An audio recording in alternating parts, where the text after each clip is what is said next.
Bonjour et bienvenue à Vie de foi.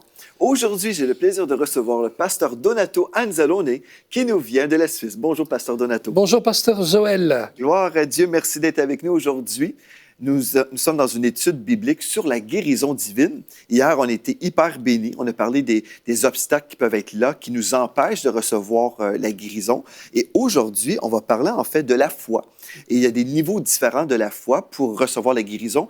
Et il y a plusieurs chrétiens qui s'imaginent « Ah, si je suis malade, c'est parce que ma foi n'est pas développée. » Et c'est seulement les supermans de la foi, ceux qui ont vraiment une foi gigantesque, bien, eux, ils peuvent recevoir de Dieu. Mais moi, je suis juste un petit chrétien normal et puis je pense que, bon, je ne suis pas qualifié. Qu'est-ce que vous dites à ces personnes-là? Alors, moi, j'ai été extrêmement touché il y a de nombreuses années par Oral Roberts, que vous avez bien sûr connu, qui était un des grands pionniers du ministère de guérison, qui était un des pionniers de la fameuse vague de guérison des années 47 à 54. Et Oral Roberts a toujours dit ceci. Il a dit notre foi, c'est l'action de l'homme vers la grâce de Dieu, et la grâce, c'est le mouvement de Dieu vers la foi de l'homme. Et puis il a dit, et Dieu vous rencontrera toujours au niveau de votre foi.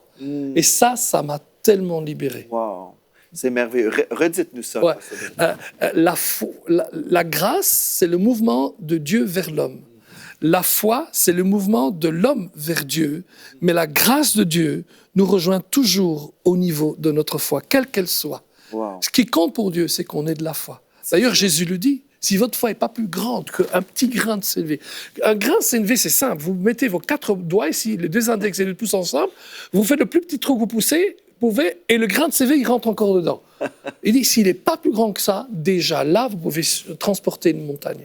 Donc, dites-moi, est-ce qu'on est en train de faire fausse route quand on prêche sur la foi et l'importance de la foi? Évidemment pas, parce que l'émission s'appelle Vie de foi. Donc, vous devez dire que c'est important de prêcher sur la foi, pasteur Donato. Sûrement, vous êtes d'accord. Absolument. Mais l'accent qu'on place sur la foi pour recevoir, certaines personnes vont dire, oui, mais vous voyez, là, on n'a pas besoin de beaucoup de foi, mais cette foi doit être pure, n'est-ce pas? Alors, la foi, elle doit être pure. Si vous vous rappelez, on avait fait toute une série ensemble sur les contaminateurs de la foi. Oui. Vous vous rappelez de cela? Et ça, je propose à chacun de le regarder. Oui, en archive sur EMC TV. Merci, pasteur. Mais aussi, la seule grande condition qu'il y a pour Dieu, c'est que notre foi elle grandisse quand même. Oui, c'est ça. Ça veut dire que notre foi est une progression constante. Et la progression doit aller vers l'avant et pas vers l'arrière.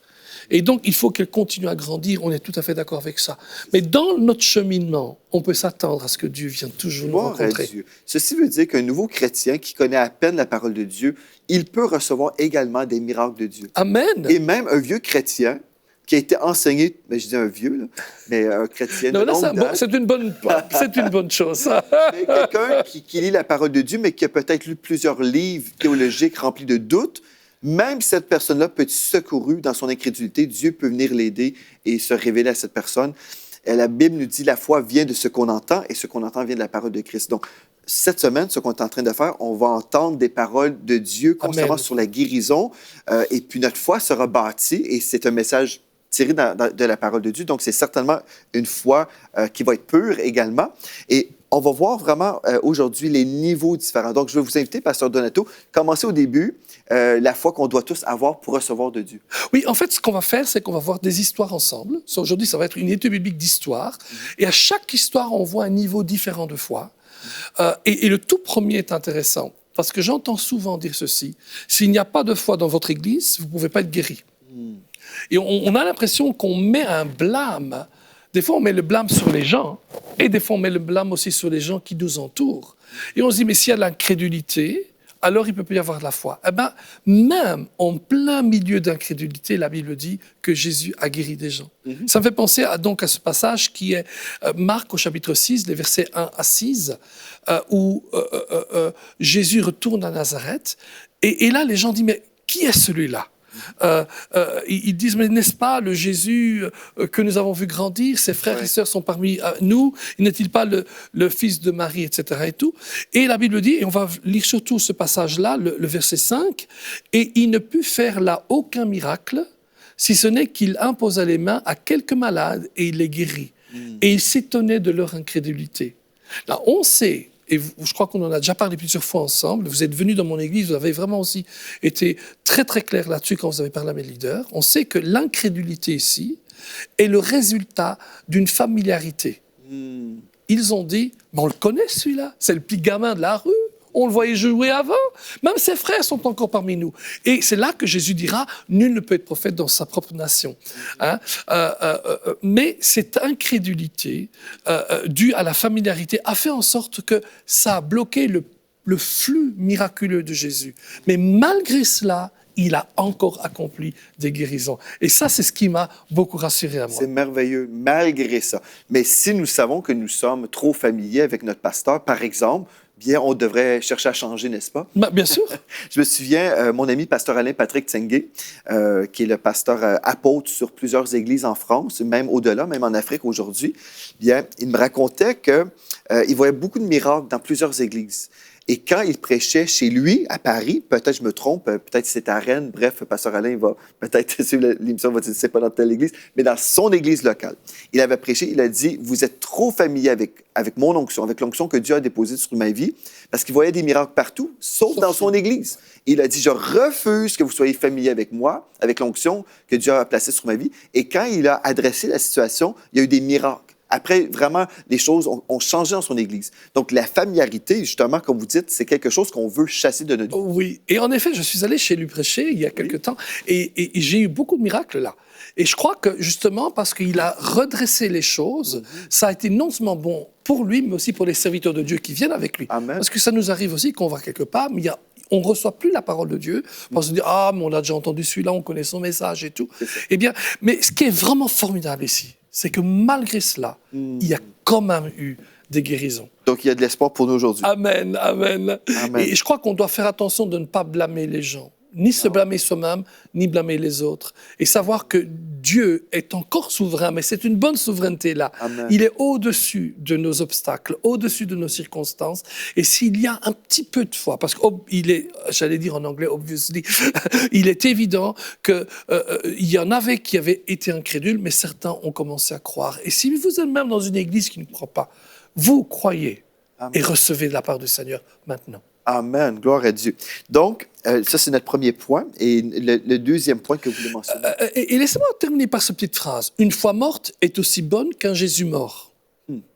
Vous devez transporter une foi morte, une foi vivante vous transportera. Je vais la répéter, d'accord? Oui, c'est vous, quand vous avez une foi morte, c'est vous qui la transportez. Mais quand votre foi est vivante, c'est votre foi qui vous transporte. Amen. Un autre niveau de foi, on le trouve dans Marc 9. En fait, c'est toujours dans Marc qu'on trouve ça. C'est vraiment génial. Hein? C'est la foi qui dit, si tu peux, viens au secours de mon incrédulité. Et ça, c'est une histoire qui est intéressante. On le trouve dans les versets 17 à 29. C'est un homme dont l'enfant est probablement... comment on appelle ça? Oui, il est muet, mais il est aussi attiré par les démons, par toutes sortes de choses. Il se jette dans le feu, dans l'eau, etc. Et tout.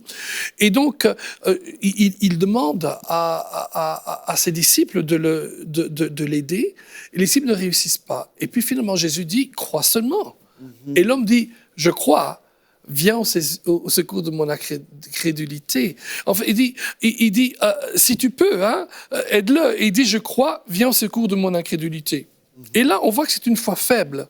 Mais de nouveau, même dans sa foi faible, Jésus est venu et a rencontré, par sa grâce, l'homme au niveau de sa foi.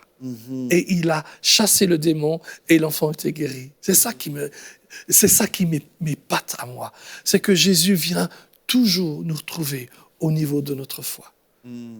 C'est comme vous dites, c'est la grâce de Dieu là, qui est vraiment, c'est merveilleux. Dieu est tellement compatissant. Je crois, si on découvre le cœur de Dieu, comme on a vu hier dans notre émission, la première émission, quand on comprend que c'est la volonté de Dieu, on voit que Dieu n'est pas en train d'essayer de nous bloquer d'aucune façon. Non. C'est pas ça son cœur dit. Ils doivent vraiment me prouver quelque chose. Non, Dieu est tellement compatissant, lent à la colère, il veut nous faire du bien. Et si on peut s'ouvrir et dire, Seigneur, je te connais maintenant, je connais ton cœur pour moi, tu veux mon bien. Et même si ma foi n'est pas si développée autant que je l'aimerais, bien, on peut recevoir aujourd'hui Oui. Parce que Dieu, peu importe le niveau de foi, Absolument. il peut nous rencontrer là où nous sommes. Oui, et Dieu a toujours une approche rédemptive. Mm.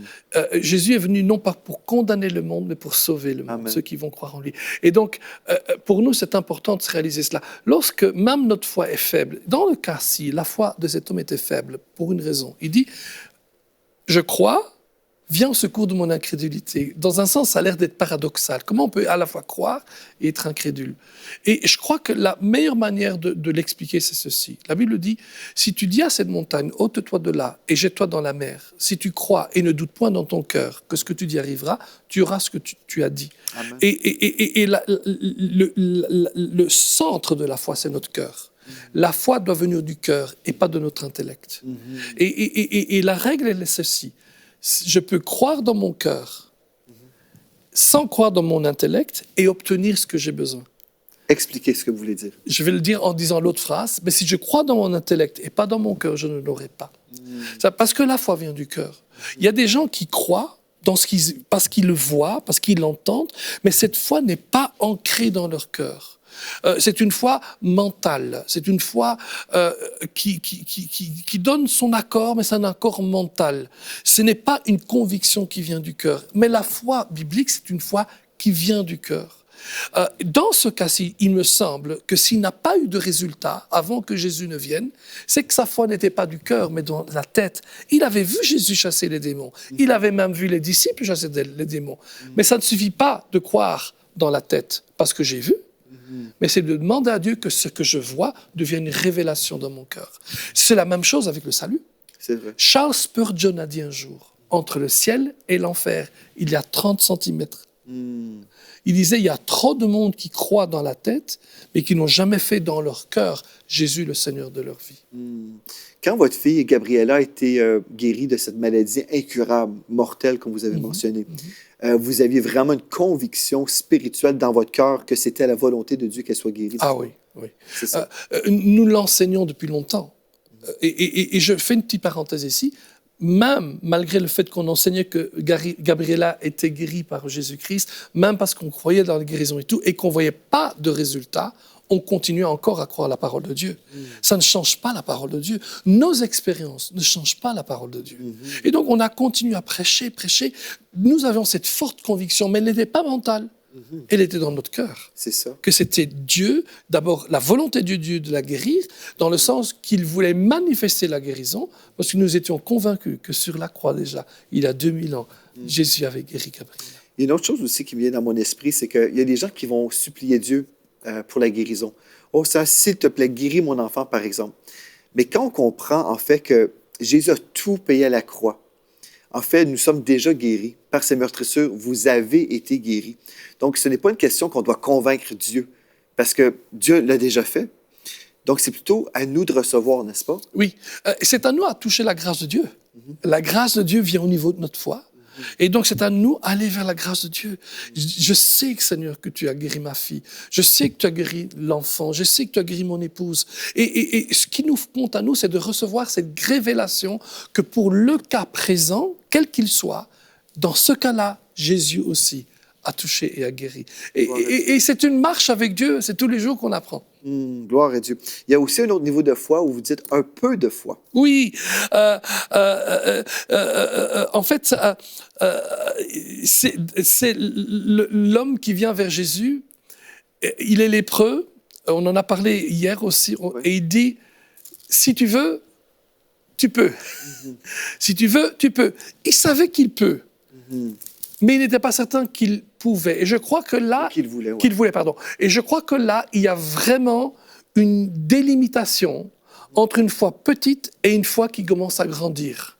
Et la foi qui grandit et qui devient forte, c'est une foi qui est convaincue que Dieu veut.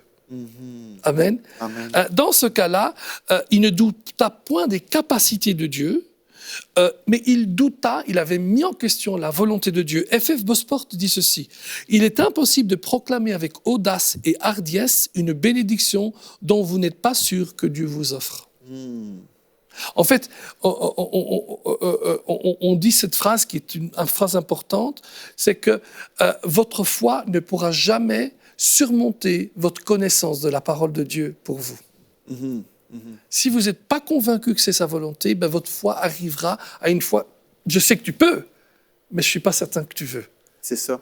Quand on pense, par exemple, dans votre témoignage là, concernant votre fille Gabriella, si vous étiez dans le doute que c'était la volonté de Dieu, bien, c'est sûr et certain que le combat de la foi est très difficile, n'est-ce pas? Parce que comment vraiment être engagé dans un combat de la foi si on doute même que Dieu le veut? Oui. Moi, il me semble que c'est la chose la plus importante.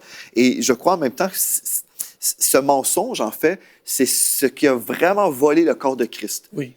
Parce que pourtant, c'est tellement clair dans la parole. On lit Ésaïe 53. On sait, par exemple, que ce texte d'Ésaïe 53, c'est par ces meurtrissures que nous sommes guéris. Et dans Pierre, on voit aussi, là, justement, que c'est par ces meurtrissures que vous avez été guéris. Donc, nous savons vraiment que c'est la guérison divine. En fait, c'est un forfait divin où Jésus a déjà tout pleinement payé, que la guérison fait partie de notre rédemption. Donc, pour moi, en lisant la parole de Dieu, c'est clair. Et pourtant, on peut arriver à une place spirituelle où les gens vont douter que Jésus, je ne sais pas, il n'a pas pleinement payé ou Dieu ne veut pas. C'est vrai. Ce sont des attaques. Vous parlez d'un combat de la foi, mais le combat de la foi, il est là. D'ailleurs, dans notre cas, nous étions convaincus, mais malgré le fait que nous étions convaincus, il était important pour nous de protéger notre foi. Oui. C'est-à-dire qu'on doit faire attention avec qui on parle. C'est vrai. Par exemple, si j'ai une situation difficile où j'ai vraiment besoin d'avoir une foi conquérante, on en parlera tout à l'heure d'ailleurs, le prochain point, je sais que je peux parler avec vous, Pasteur Joël. Pourquoi? Parce que je sais que vous allez croire avec moi. Mais ce n'est pas le cas de tous mes collègues. J'ai des amis. Dans le ministère, si je le dis, tu sais, j'ai une telle situation de maladie, on a besoin de croire, ils vont me dire, ah, mais il faut t'en faire, écoute, c'est comme ça, il faut vivre comme ça. Et je me dis, non, je ne veux pas vivre comme ça. La vie abondante, c'est la plénitude de la qualité de vie que Dieu a pour nous. Et donc, on doit protéger notre foi, on doit savoir avec qui on parle. Et vous qui nous écoutez, parlez avec des gens qui sont d'accord de se mettre en accord avec vous, qui vont parler pour vous, qui vont vous aider, qui vont croire avec vous. Un petit peu comme Marie qui rencontre Élisabeth. Elle rencontre Élisabeth et la Bible dit que l'enfant dans Élisabeth saute de joie quand elle rencontre Marie qui a Jésus en elle. Eh bien, c'est ça. C'est ce genre de relation que vous devez avoir pour édifier votre foi. Amen, gloire à Dieu. Et vous avez mentionné F.F. Bosworth. Je veux juste rappeler les gens à la maison. Ce livre-là, Christ the Healer, c'est un livre en anglais que vous allez retravailler en français, qui va être bientôt disponible. Donc, les gens peuvent vous suivre sur Internet et puis découvrir ce livre en français quand il sera de nouveau disponible. Christ the Healer par F.F. Bosworth. C'est un classique, en fait, dans le monde chrétien, qui a vraiment enseigné beaucoup d'hommes et des femmes de Dieu à vraiment saisir le cœur de Dieu pour la guérison, la volonté de Dieu. Écoute, je crois que c'est encore aujourd'hui le meilleur livre écrit. Il y a des très bons livres écrits ailleurs, hein, mais c'est le plus grand des classiques. Beaucoup d'écoles bibliques l'utilisent. Et une fois qu'il sera prêt, il sera bien sûr prêt sur MCI pour vous aussi. Ah, bien, gloire à Dieu. Alléluia.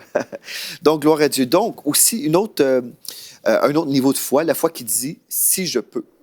Une foi conquérante. Oui, on retrouve ça toujours dans Marc au chapitre 5, quand la femme qui avait la perte de sang, elle dit « si je peux toucher le bord de son vêtement, je serai guéri ». C'est une foi conquérante. Pourquoi elle est conquérante? Parce que la raison pour laquelle elle se dit si je puis seulement toucher le bord de son vêtement, c'est que c'était une femme qui était prise dans toute une sorte de loi sociale où on ne pouvait pas s'approcher d'une foule. Quand une femme avait sa période mensuelle, elle était considérée comme impure. Et donc, elle ne pouvait pas être proche des autres. Dans certains pays maintenant, vous qui m'écoutez, vous savez très bien de quel pays je parle, encore aujourd'hui, quand une femme passe par sa période mensuelle, elle ne dort même pas avec son mari.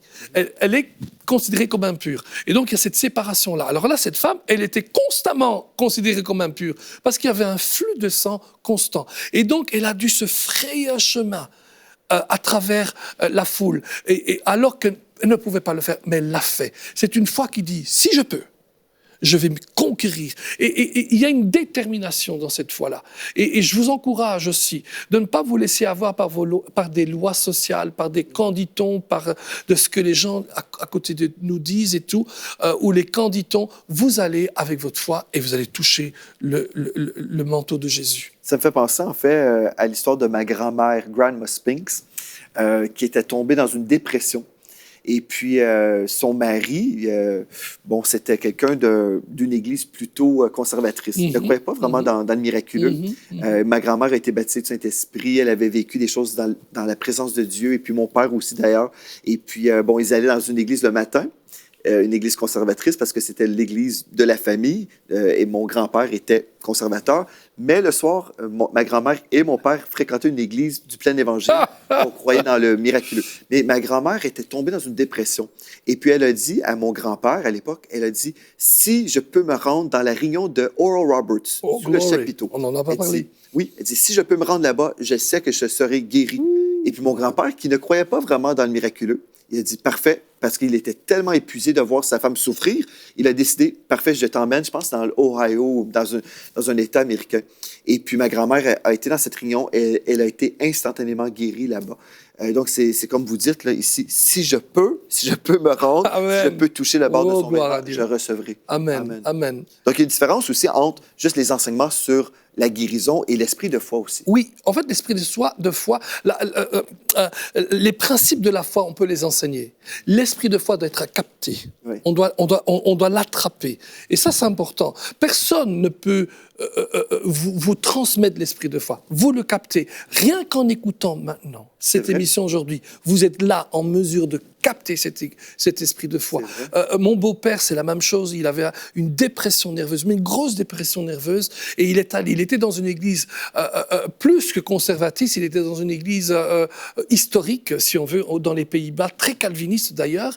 Et il a dit non, je dois aller ailleurs. Et il est allé dans une église qui prêchait la bonne nouvelle du plein évangile. Si je peux, il est allé et Jésus l'a guéri complètement. Wow. Vous attrapez l'esprit de foi. Mm-hmm. Oui, c'est merveilleux. Parce que des fois, les gens s'imaginent, si je peux apprendre, c'est bon d'apprendre. Mais je me souviens même mon temps, par exemple, en Alberta, quand j'habitais en Alberta, dans l'Ouest canadien, où j'étais dans un ministère de télévision. Ce que j'ai appris, en fait, c'était pas autant... Bon, j'ai appris des choses, c'est certain, mais ce que j'ai reçu, c'était plus l'esprit de foi. Justement, pour vivre ce que nous vivons aujourd'hui. C'est ça, c'est vraiment, comme vous dites, on capte quelque chose dans l'esprit. Donc, on peut capter aujourd'hui par le biais d'une émission de télé. Amen. On peut capter par la foi. Alléluia. Oh, Dieu veut me guérir aujourd'hui. Alléluia. Gloire à Dieu. Et je dirais même que c'est une des raisons pour laquelle EMCRI existe. Amen. Oui. C'est pour qu'on veut vous aider, chacun, à construire votre foi et à bâtir votre foi en Jésus-Christ. Amen. Vous voulez également nous parler de Bartimée? Oui, et là c'est une autre fois, c'est toujours dans Marc, c'est Marc chapitre 10, et là on voit un homme qui est vraiment limité par la religion. C'est un petit peu ce qu'on vient de dire maintenant. Oui. Votre grand-père hein, et mon beau-père étaient tous deux limités par une religiosité autour d'eux qui leur disait que c'était pas possible. Vous savez, des fois on se retrouve dans une église où on vous dit vous pouvez pas aller là. On dit attention, c'est satanique. Et là où l'Esprit de Dieu est, Satan n'est pas. Amen. Hein, vous êtes d'accord hein? Amen. Et donc là, ici, il y avait cet homme qu'on appelle Bartimée. On l'appelle souvent l'aveugle Bartimée. Mais quand vous allez au ciel, et vous le voyez, ne lui dites pas aveugle, parce qu'il vous donnera une baffe sur la tête. Ça fait longtemps qu'il est guéri. Amen. Mais on l'empêchait de s'approcher de Jésus. On l'empêchait de marcher par la foi et de toucher Jésus par la foi, qu'est-ce qu'il a fait? Il est allé. Il a dit, laissez-moi parce que je sais qu'il peut et qu'il veut me guérir. Et il est allé vers Jésus et Jésus l'a guéri. Gloire à Dieu. Et comme on mentionne déjà l'esprit de foi, ce qu'on veut faire dans les nations avec EMC TV, c'est pas simplement enseigner la parole de Dieu, mais oui, nous sommes là pour faire ça certainement, mais nous voulons aussi communiquer l'onction du Saint-Esprit, relâcher dans les nations vraiment la présence de Dieu, parce que, vous savez, Pasteur Donato, en ce moment, nous touchons en ce moment un potentiel d'écoute de au-delà de 220 millions de personnes. Wow. Et puis, ce qu'on veut faire, c'est déclarer que Jésus sauve, qu'il guérit, baptise Saint-Esprit et qu'il revient bientôt. Et ce qui est merveilleux, c'est qu'on peut travailler aujourd'hui pour que le plus grand nombre puisse entendre parler de ce nom merveilleux. Amen. Et voir des malades être restaurés, totalement guéris. Et vous savez, nous sommes dans la foi, on parle de la foi, mais nous sommes dans la foi en ce moment pour vraiment 8000 partenaires. Et puis, en ce moment, si vous avez à cœur de soutenir cette œuvre, vous croyez que ce nom de Jésus a besoin d'être proclamé dans les nations, on aimerait vous inviter, visiter le site web emctv/8000. Et puis, vous verrez en fait comment vous pouvez devenir partenaire. Nous sommes dans la foi pour des nouveaux studios de télévision parce qu'en ce moment, bien, nous sommes heureux de ce que nous avons, mais Dieu nous appelle à vivre encore plus et avoir plus de programmation, plus d'employés certainement. Et on a les conférences EMCI aussi dans la francophonie qu'on est en train de démarrer.